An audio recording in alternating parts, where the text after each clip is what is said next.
Uh, what can I say about the great Salim, Ahmed Salim, uh, that wonderful African, uh, dedicated all his life for public service, uh, diplomat, statesman. uh, Really, he had a wonderful career extended over so many years. And I knew Dr. Salim almost 20 odd years ago. Uh, he was introduced to me by our friend Omari Isa from Tanzania. And at that time, I was running Celltel, the mobile company. And Salim just came off the African Union. He chaired the organization of the African Union, actually for unprecedented 3 terms. And at that time, I was keen really also to have an African to join us on the board of Celltel, which operates across Africa. And so I met Salim and I asked him to join our board. And it was interesting. Salim had never worked in business before. And he was very suspicious of business. I very frankly said, look, I don't trust business people, and what, I worry what you guys doing. And I tried to explain to him that business, if done honestly, can be wonderful, because business creates jobs, create prosperity.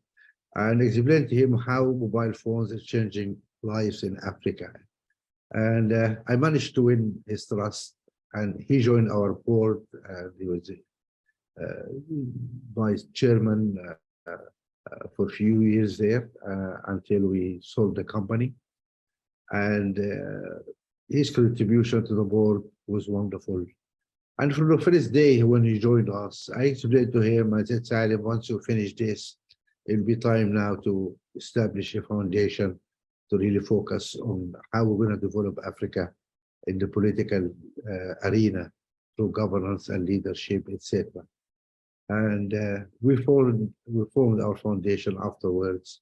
And Salim, of course, was on the board. He was also chaired the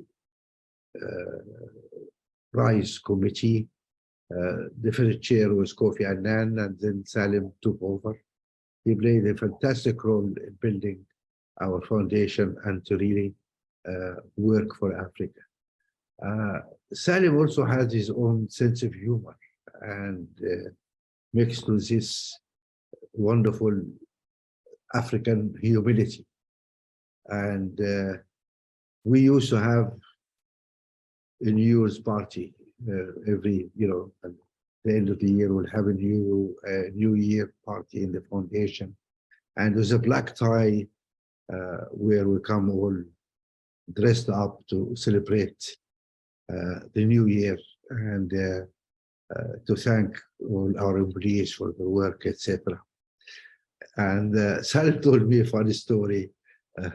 We're all wearing these black ties and he said, when I was a young man, very young man in his 20s, who was appointed as an ambassador for Tanzania in Egypt, and then he went to India.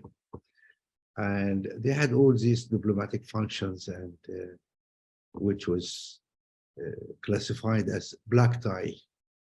And he attended a number of these functions. And then the European ambassador came to him one day and said, Salim, you is a black tie. Why aren't you wearing a black tie outfit? And Salim said, yeah, I have a black tie. He has a necktie actually, which is black. He said, I didn't realize that a black tie means a bow tie. So I go and buy these black ties to put it on, and I say, well, it's a black tie. And it is a wonderful thing which we loved our heads off. But that was Salim, humble, great man, and one of our best people we produce in Africa. I really love that man.